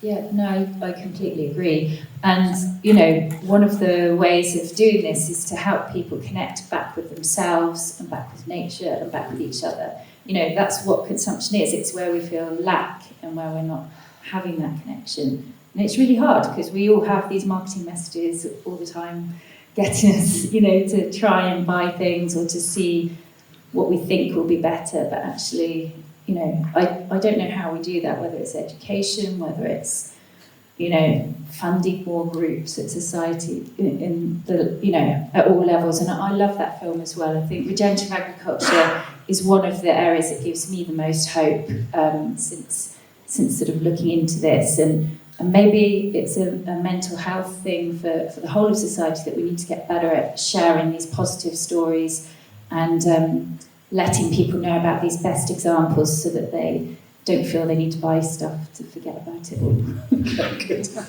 David, would you like to add anything to that on this? Yeah, I'll say a little bit about water. I mean, the regional projections for the UK in the future would be a drier summers generally and wetter winters. So the drier summers can create issues like, for instance, in Devon would be Dartmoor drying out, setting fire, which wouldn't be so good. The good thing is that there's a lot more water coming in the winter. That's not so good for flooding, but it's good for filling up reservoirs. And so Devon, compared to some parts of the UK, is in quite a strong position, I think. I had to say the southeast of England has got less water per capita than the Sudan. Basically, most of the world is predicated on groundwater, but in Devon we do have reservoirs, and it rains like hell in the winter, and it will rain even more like hell in winter in the future. So as long as we provide big enough reservoirs, we'll be okay I think on our water consumption side. I mean, the problem is what the River Dart will look like in the summertime and what Dartmoor will look like in the summertime, and we certainly don't want Dartmoor going up in flames because it's a carbon store. Peat has got a lot of carbon in it, and we don't want to see it. And with more warming, that is the likely scenario that moorland will go up in flames. So that's one of the reasons we want to get a 1.5 degree target, because we don't want things like permafrost melting. We don't want peat going up in flames. But I don't know if that helps. Well, that'd be gloomy, but slightly gloomy, but that's the reality. And thanks for laying that out. I once saw a talk from James Lovelock, the veteran ecological scientist, 15 years ago, and he said that the talks he gives, and he's pretty gloomy, when he gave them in North America, people would come up to him afterwards and say, in the UK, people came up and said, this is terrible, what should we do? And in North America, when he gave that talk, people came afterwards and said, this is terrible, where should I move to? Turns out Devon is in the bad shape. So now I have got two other people who did write in questions. I'm going to ask them to invite them to ask them. And I'm going to ask actually if we can have them both in one go, so the panel can tackle both, see if there's a comment. So I'm going to do that. So we've got a question, I believe, from Dr. Barbara Phillips. If you could indicate where you are sitting, right over there. And then after that, could Reg McCormish, is that right? Oh, that's okay. We're really going to test the microphone system. I don't think you'll need it. The production team willing to test the audio. Go on. We'll let you shout it out, but we will use the microphone for Dr. Barbara Phillips. Okay. I'd like to take both questions, one after the other, and then have the time. Hello to the panel. Been brilliant speakers tonight. I am a constituent, but I was born in a constituency where actually this week 6 houses were burnt to the ground because of wildfires, but that's slightly off what I want to say. I'm a retired doctor, and I'm very concerned about the effect that climate change is going to have, and indeed is having already, on public health. We can think about public health in physical terms, in terms of air pollution, water pollution, flooding, fires, etc. But I'm also very concerned about the effect on public mental health. And one of the things that I think would help the public mental health would be if they heard our government speaking regularly, often and meaningfully about what they intend to do about climate change. It's great that you were here tonight, Anthony, engaging in this conversation, but I think we need something more meaningful, more target-driven, more legislative from national government, from our government. The Committee on Climate Change, in their latest report, gave the government 9 out of 10 for rhetoric and ambition, and 4 out of 10 for pathways and actions in order to achieve those ambitions. So why don't we hear more, less about Partygate, less about leadership, less about sleaze, less about VIP lanes, and more about climate change and what we're going to do about it.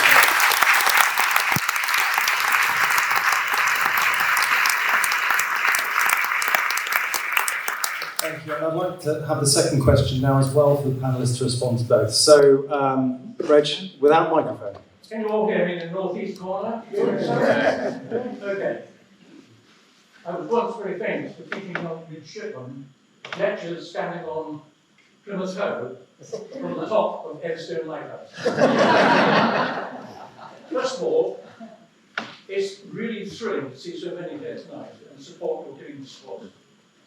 I'm sorry to see you though, because if the world had been looked after and valued over the years that I've been alive, 85 of them, you wouldn't need to be here. But anyway, here we are. And I begin by quoting to you from one of the cards you left on my seat. Mayday, Mayday, Mayday. SOS call for your help. Save our insects. 41% of our insect species are threatened with extinction. 98% of wildflower meadows lost since 1959.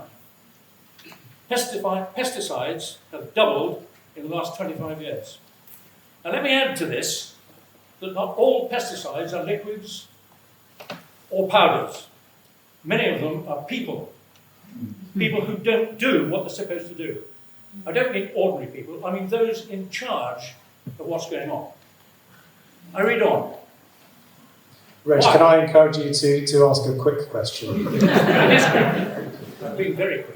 For me. Why, when Southampton District Council are aware of developers destroying wildlife habitat without reference to the community or planning authorities, do they not monitor or control such destruction, which is clear and in evidence in our locality? I'm told by Southampton District Council that this non-approved development is permitted and is not an offence under the law. But surely, Mr. Mangnall, it should be. Somebody should be able to be brought to account. A few years ago, most of the open spaces in and around this town were teeming with wildlife, including fox, rabbit, moles, glowworms, slowworms, grass snakes, newts and frogs, and all could be seen on a daily basis. Now there's nothing to be seen in many of the fields that surround us, all due to over-planning. Once these habitats in our area were designated... Reg, I'm terribly sorry, but I'm going to have to ask you to draw that to a close so we can have other questions. Okay, well the question is for Mr. Mangnall. Why is there not proper legislation to deal with these planning consents? Why are developers allowed to begin development, removing structures, you know about this because I've been working with it, and yet nothing can be done about it? Thank you. So we will have...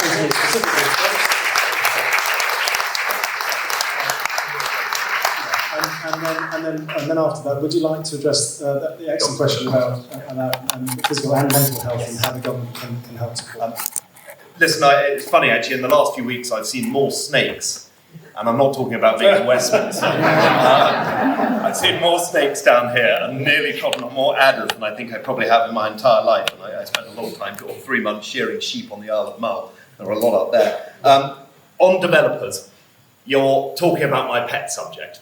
I absolutely despise the way developers build, the quality of the build, where they build, how they build, without doing it in the local style, without putting on the green technology that's necessary, and frankly, by screwing over people who have put their hard-earned money into buying these properties and then find, as I found out recently with a constituent who had bought a new house, first time they're on the housing ladder, and their house had 370 faults to it.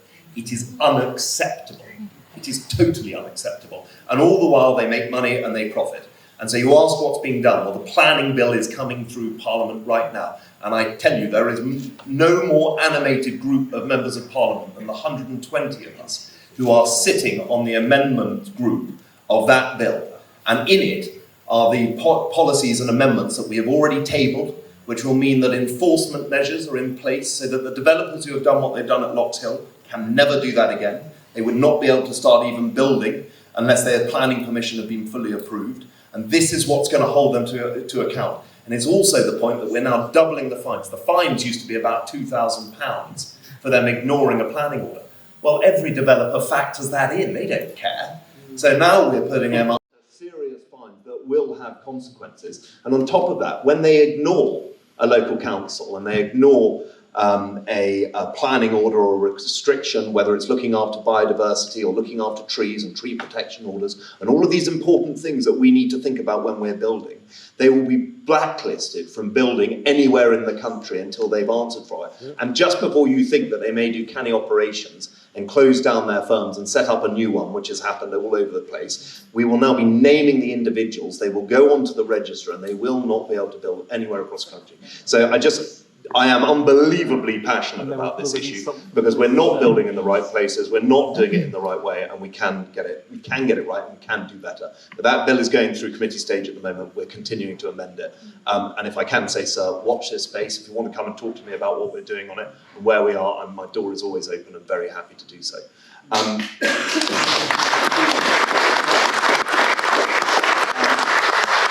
Dr. Phillips, thank you for your question.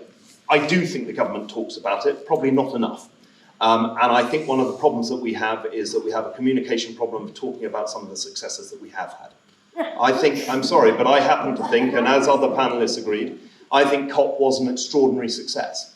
And I think the financing that we put behind it, and again, these are not my words, these are the words of people who are in charge of the UN who are looking at it and seeing the success for it. I think we need to talk about those successes. That's not to breed complacency. And I also noticed that the 9 out of 10 on communication and 4 out of 10 on progress, that 4 out of 10 is higher than their previous report. So it is moving in the right direction. Too slowly. I accept that. I absolutely do accept it. But the point of those committee reports, as I said before, is to make sure we're taking the right action. But we do need to be out there and talking about the positive things that we're doing. And there are positive steps that we can talk about. And some people will disagree with that, but I happen to see every day, whether it's working with farmers or fishermen, talking with local businesses who are taking those right steps, who are looking at where we can do things with the local electricity bill. I think it's a good opportunity to do so. Okay. Well, it was a question that was particularly directed at the government, but other panellists, that question about how we can talk more, about in a way that supports our mental health is a really interesting question. So shall I start with you, Amy, and we'll come back down? Yeah, and in fact, one of our team at 0 Hour, her uncle was, one of the houses that burnt down in East London was his own home. So it was really quite shocking when it hits home, because I think someone had been asking her the week just before, can I speak to your contact in Bangladesh? Because I really want an example of how the climate and nature crisis is impacting us now. And just a week later, boom. It's so close, it's really here, which is very shocking, and it's tough for people's mental health. And I think that's why having the Climate and Nature Assembly as part of the bill as well is really critical, because not only does it mean that we're all aware actually of what's required and the decisions we can take, it also provides a sense of agency. And then on top of that, these types of processes have also shown that it allows politicians to go further. So sometimes politicians feel they can't actually act with their morals. If there's, demands like there is this evening, and if there are people pushing them and pushing the same way forward, we know now how much people do want. I think climate change is one of the top priorities in the UK now for the majority of people. So, yeah, I would say an excellent thing would be to have a Nature and Climate Assembly. And also at COP26, we did see the president of COP26 break down in tears, so I would ask I'm now going to ask all the panellists, if you make a comment, could you make it a sentence? Could you just a really brief comment on that, because I want to get a couple of questions. Yes. But for all his thoughts, Boris did a lot of talking about climate change, a lot of talking about reversing biodiversity loss. I'm worried, because I've Googled them. I've also Googled the two contenders for the next Prime Minister. I had nothing, I can't find nothing from them about climate change, nothing about biodiversity loss.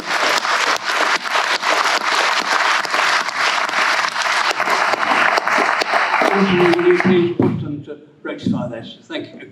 Yes. Amanda. Yeah, I was just going to add to that as well, and say, elms, all these sort of positive things that Anthony's been referring to. The worry is that some of these things won't happen because the new leaders aren't necessarily talking about these. I'll just leave it at that. Okay, well, I can do it very briefly. So there have been a number of hustings over the last 2 weeks, almost too many, but when net zero has come up, they have all committed to it. However, I also accept, and I agree with Ron, should I be asking them to say more on this? Yes, and I will go back and ask them to do so.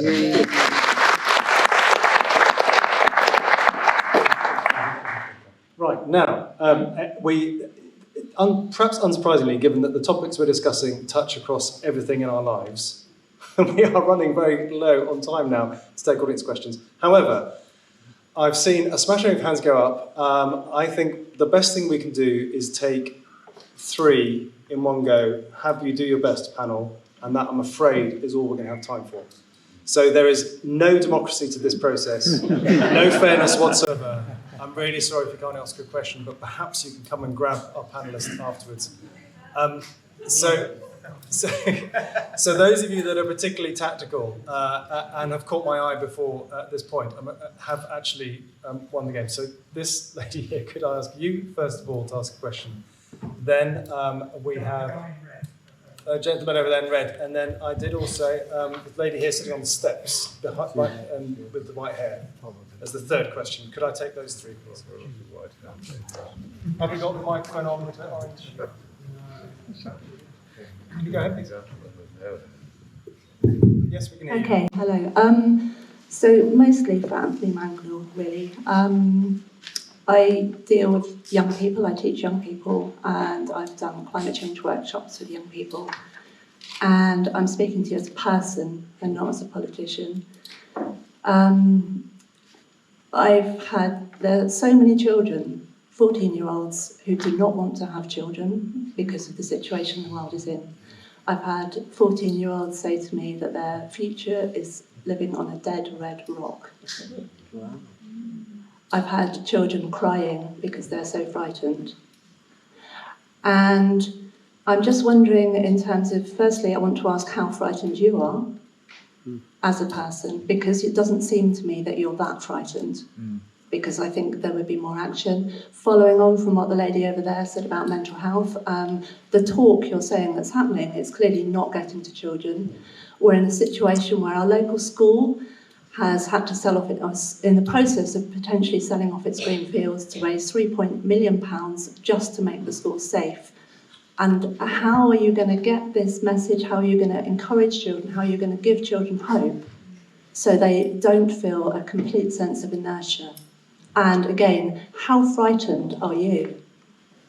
Like really, as a person? Thank you for your question. Can I also take, so please make it over the question, can I take the, I'll repeat them though, but gentleman over there. Owen Griffith, Renewable Energy Project Manager with the National Trust. A lot of really good talk, thank you all for being here, especially Anthony. In 2010, there was a Code for Sustainable Homes that set out a programme to deliver net zero carbon homes by 2016. That was scrapped by the coalition. How many new homes have been built in South Hams since 2016 that have virtually no low carbon generation and net zero capability? So we hear this time and time again, and now really is the time for delivery. I have a contractor who was at a training conference at Worcester Bosch talking about the future of gas boilers, air source heat pumps, etc. Out of a room of 60 plumbers and heating engineers, only one is fitting air source heat pumps. They don't even know where to get them at the moment. They can't even supply them at the moment. So, and also I have a woman experienced student who is 22 years old. She's studying the MSc at Exeter University doing heritage. She doesn't want to have children because she's so scared. And it's time to really start delivering, and it's time to take VAT off renewable energy, retrofit energy.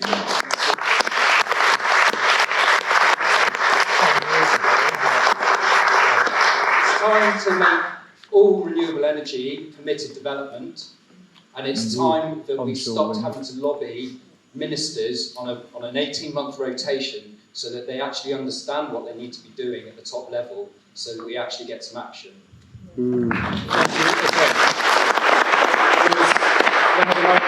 Straight up the stairs behind the lady sitting there with the white hair. Anthony, I'm going to ask you specifically to take that question that we have covered a little bit of it, hopefully with your previous answers. I would like the first question, all of you, I'm going to take that one last. I'd like all of you just to warn you. So, yes, please.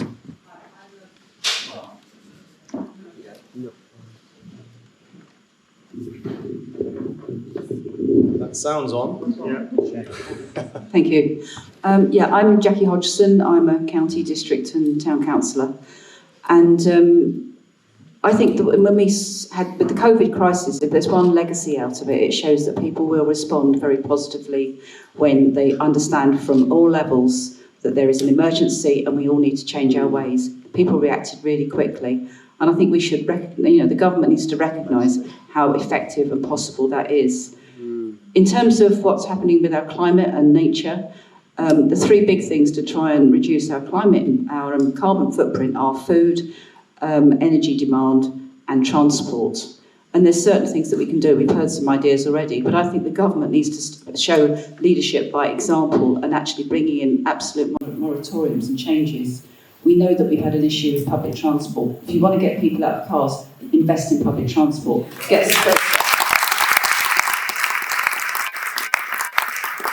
freight off the road. We can get the freight off the road and make our roads safer, and then more people would feel comfortable for cycling and walking. And that is not difficult, and it can make a massive difference to our air quality.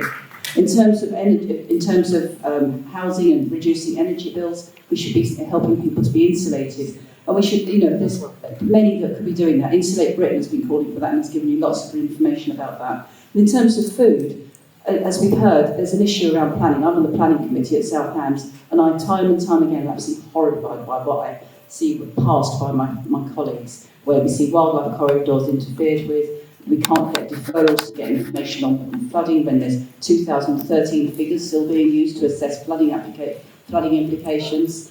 And in terms of the actual net loss of green fields, we have to stop that. We should have a moratorium. And some of these things we could do almost overnight by just the government saying that's what we're doing and we're doing it now, not waiting for a policy and then waiting while there's a big time lapse before the policies come in. So my question to you is, what are those things could we do, do you think we could do and do it now, make those statements now?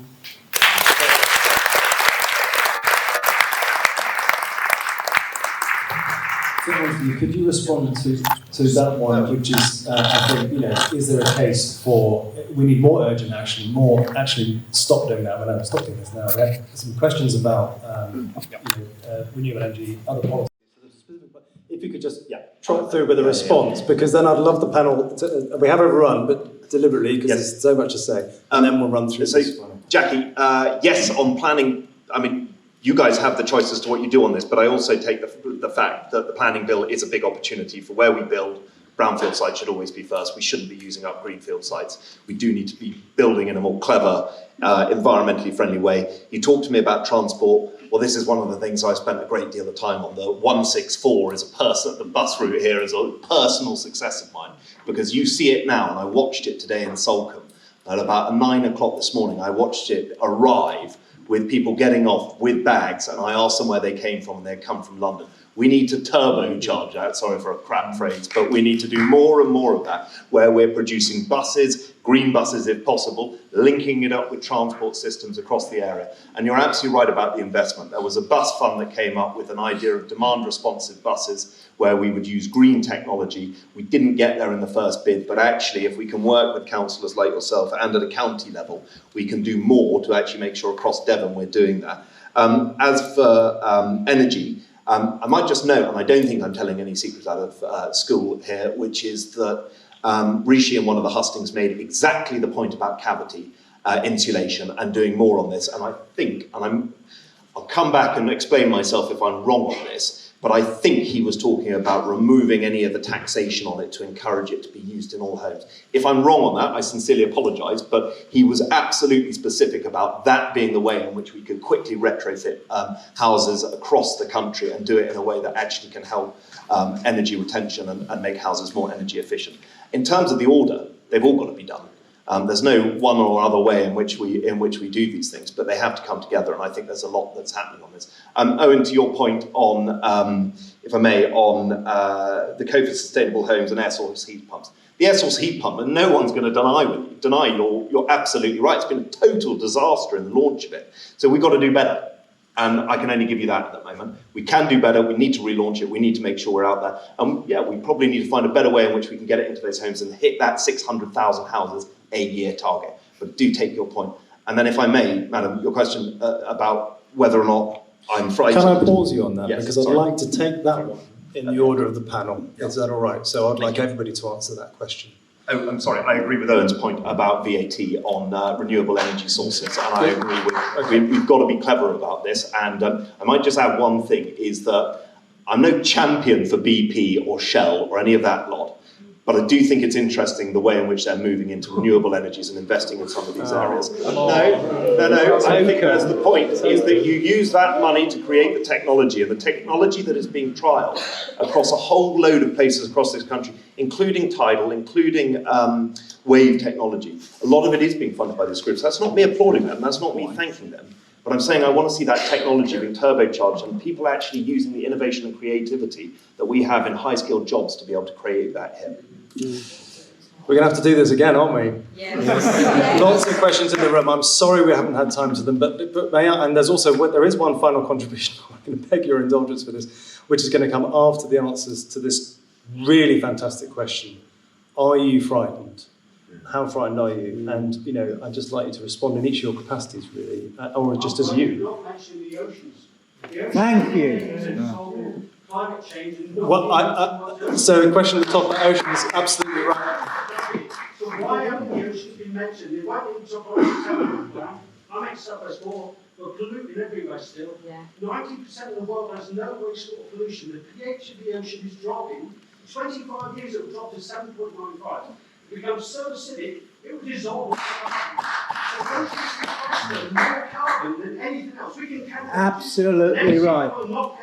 So it's a next time, please mention the ocean. I quite agree. So for those who didn't hear, very important contribution about the importance of oceans and the acidification that's taking place, but also how, I'm terribly sorry that all the subjects we have.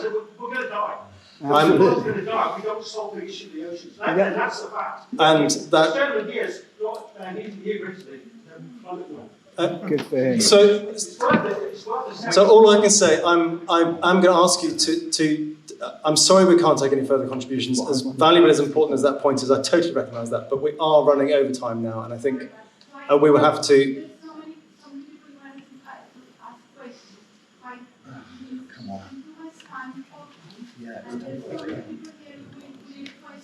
Sorry, yes, well, I'm sorry I haven't had a chance to ask your question, but we have covered an awful lot of ground. We have answered a lot of questions, and you've got 5 panellists representing a lot of different areas here. We've covered quite a lot of ground this evening. I'm sorry that you didn't have a chance to ask more, but we are over time, so I'm going to close it now. And I'm going to close it by asking the 5 panellists here to respond to the question about are they feeling frightened? And perhaps, you know, if you give us that honest answer, if you want to offer how you personally respond to that.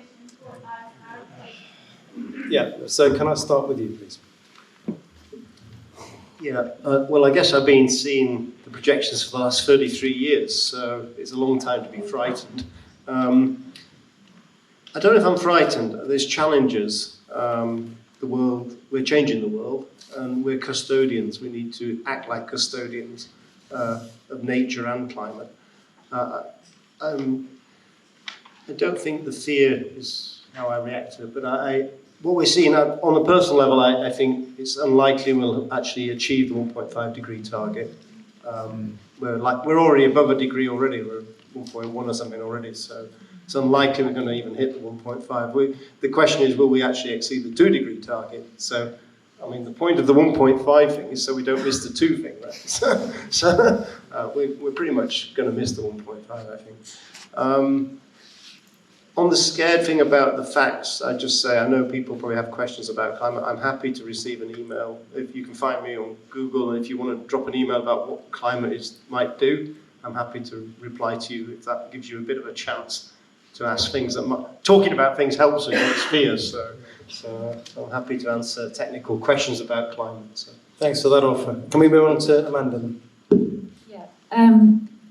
Definitely have felt the fear, but I can't allow myself to stay in that space. And you know, I've got teenage children, and the way I think about it is that they've all got a ready-made purpose. I don't know if they're all going to seize that opportunity, but this is what we are all here for now. We've got to, all of us, take action to try and make the changes happen, not just talk, but act in whatever capacity we can in our own lives. So whether that's grassroots or governmental or in your business or in your community. Yes. And that's the only way we can do it. And if we die trying, at least we've tried.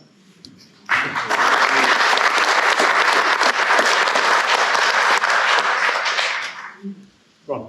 I'm not frightened. I'm nearly 80. I'm not frightened for me. I'm frightened my son who's 27 and my grandchildren who are much younger.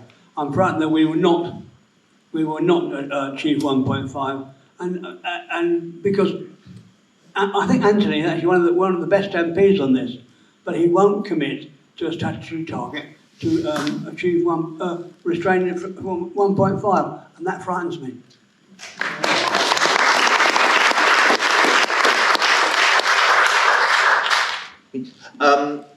I'm concerned, but I also think what we have is the power. And I go back to what you said. I do think we have the power. And I think we have to be very careful about how we have this conversation with children. I think sensationalizing the worst aspects of it terrify children. And I don't think we should be doing that. I think we should be having honest conversations, absolutely. And that does mean recognizing some of the positives in it. And it also means recognizing some of the negatives. And it does also mean having that conversation. But when we start bandying around the language that children are going to die, I'm not you, madam. I'm not suggesting you said that, but that is.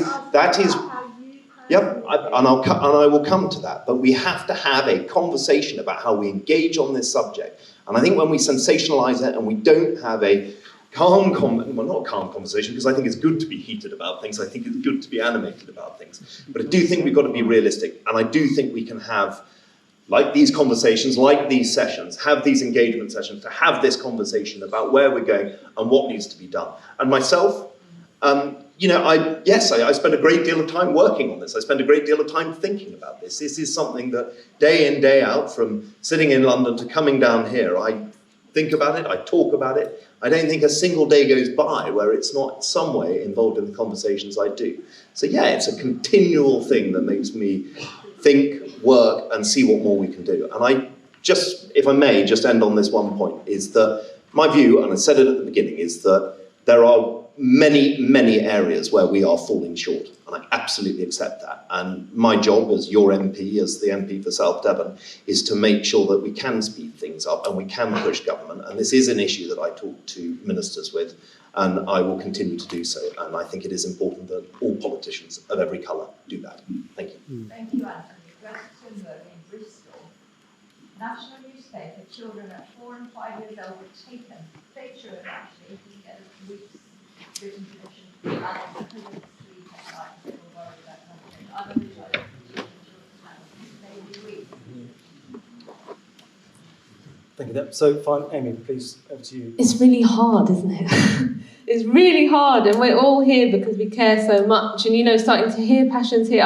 There's a lot of expertise in the room. I wanted to point to that as well. So again, thank you all for coming, and I think we're all here on the panel together. And the point about oceans, I was really, really pleased to hear. So thank you so much for raising that. And passions are going to run high. They're going to run high more and more, and as our resources get tighter and tighter, it's going to get worse and worse, right? So it's close, and I am really scared, and I'm trying to do something. And we all, as we've said on this panel, need to try and do something, and I think we are trying to do that. And Anthony talked about having the power. He has the power to be able to back the climate and ecology bill. So I did just want to ask, this is a bill that has been written by world-leading scientists. What's preventing you, Anthony? at the risk of repeating this entire conversation, is that I think there are enough parts of that bill that are already instituted in government legislation already, and that the work is being done. And as you said at the beginning, the point about the Environment Act is no act is static. Bills and acts are amended along the way. And so I think, as we go on and we have these conversations, that debate and that discussion will come to fruition. But, ELMS, the Environment Act, procurement bills, the planning bills, these are all taking into account the things that we need to be doing across the country, and indeed providing the leadership. Thank you. I think we've played out the arguments, to be honest. And now there was one other planned contribution, not a question, that a member of the audience, to represent the audience, has agreed to make previously. I'm going to invite her to try to very briefly, far briefly than you were expecting, try and bring a summary to what you have heard sitting there from what you've heard tonight. Is that possible? Well, first of all, this is an extraordinarily important meeting, and the effort and coordination and presence of the panel and of everybody here merits unbelievable appreciation. It's been really strong, and I hope it is of the first meeting to hear. We've had the range of angles coming in, even if some we've hardly begun, like with the oceans just mentioned, or, for example, the issue of refugees and climate and the civil society impact and the dire effects on our democracy that might be happening in response to the movement of people. Together, in fact, this evening, from what all of you have put in, we have witnessed and been reminded of the scale of the crisis and the level of efforts that are needed to move it forward. And I think that underlying what we've heard, there is an urgency to act that we are all feeling acutely, and that the damage to the climate is continuing and not being responded to adequately, whatever the efforts and progress are there. That we do have a general sense here that we're not on target in terms of the grounded strategies and actions that are needed, even if we're trying in the ways that people have spoken. And I just want to say from the audience, never have ideological positions and polarizations and digging in and kind of giving policy things as if they are go. Never have they been so risky. Never have words without actions been so dangerous. And we need a frame to consolidate and move that urgency in ways that I think we all feel strongly as grandparents, parents, children, people with children across the world. So what we're hearing tonight is there is support. There is, and we welcome the presence of our MP with that, there is listening possible. There is a possibility through collaborative development of essential strategies, policies and laws, the legal frameworks that have never been as important as they are now. I keep having the image of the chili and the absence of the yogurt in my mind. But I feel that from this meeting, if we listen and connect, then the changes needed are possible. And if we don't listen and connect and change the dialogues, well, I just don't want to go there.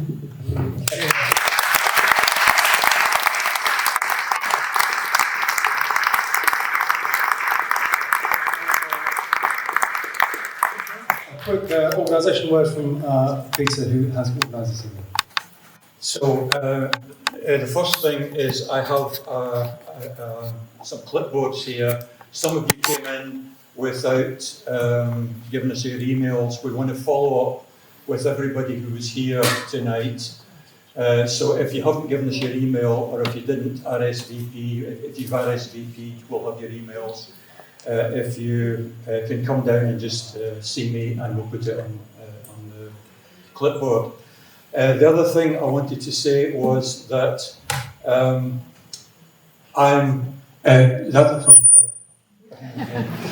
other thing that I wanted to say was that I hear Anthony say that he thinks that the CE bill is covered by other legislation, but there's an awful lot of scientists who don't agree with that.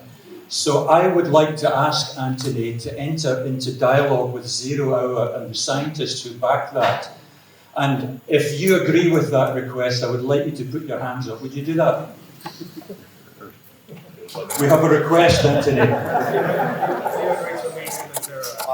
As I've always said, I agree with everyone, but I mean, I agree with meeting. Sorry, it's been a very long day. Sorry, it's been a very long day. Listen, I am always happy, as I am here, to have the conversation and to engage on these issues and to talk through the different legislation. It's a bad politician is one who closes himself off from having conversations. So. You did tell us that. Okay, well, thank you for... that sounds like that was a yes to a meeting. Right, now, listen, I've been a dreadful chair. You know, you haven't been able to ask me questions. We've overrun. There's some lovely treats and drinks out there for you to get stuck into. I hope that we have more events like this. There's clearly a very strong feeling in the room. We need to speak about it.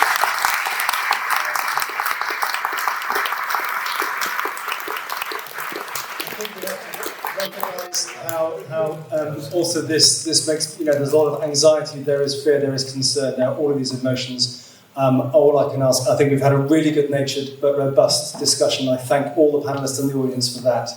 I always think as we navigate these issues, try and remember to be curious about what other people think and to be kind, and then maybe we can get through it together. I would like to thank a number of people for making this possible. Obviously, Peter is one of the organisers, Amy, Gary, Rosa, all the organisations behind this.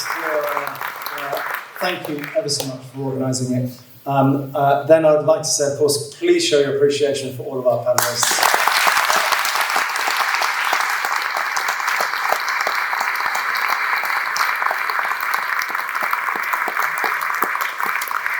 Most importantly, I would like you to show appreciation to yourselves for spending a sweltering, beautiful summer evening to come and really engage and debate with these issues. And I'm sorry